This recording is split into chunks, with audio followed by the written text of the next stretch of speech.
all this time in the last 4 days over the weekend and continuing on today, we had a war of words, people shouting back at the U.S., so to speak. But the Japanese side has kept its head down, and that seems to have been paying off for the time being because the Prime Minister Shigeru Ishiba got that coveted telephone call with Donald Trump last night, 25 minutes. Here's what he had to say after that call. I told the President that Japan has been the world's largest investor in the US for 5 consecutive years, and I also strongly expressed concern that the US tariffs will reduce the investment capacity of Japanese companies.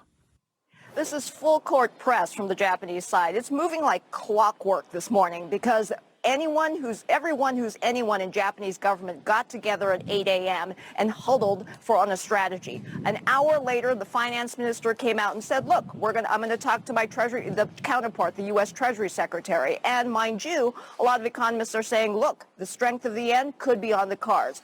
A little bit after that, the chief cabinet secretary here in Japan came out and said, look, we've appointed this gentleman to go talk to the USTR. So there he is en route. But of course, this is early days in a very volatile situation. Back in the 80s, there was a trade war between the U.S. and Japan. I think Japan remembers that very, very well because it cost them dearly.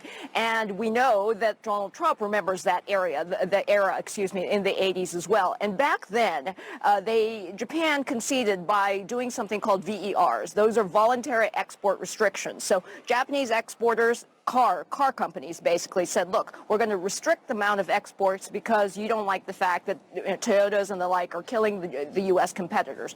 That could be something on the cards, but remember, I think this is going to be an all-Japan comprehensive package, not just the Japanese government. So remember, in an economic crisis like this, Toyota, the buck stops there. Not only are they the biggest automaker, they employ thousands of people down the food chain, suppliers basically, and small and medium-sized enterprises make up for 70% of employment here in Japan. This is why this is a crisis. So there are call centers being set up all across Japan and in Tokyo. The phones are ringing off the hook because these small and medium-sized enterprises want to know what the heck is going on. But I think there are a lot of other things that could happen this time that didn't happen way back then. For example, we know Donald Trump is not a believer in climate change. We also know that the Japanese are very energy inefficient.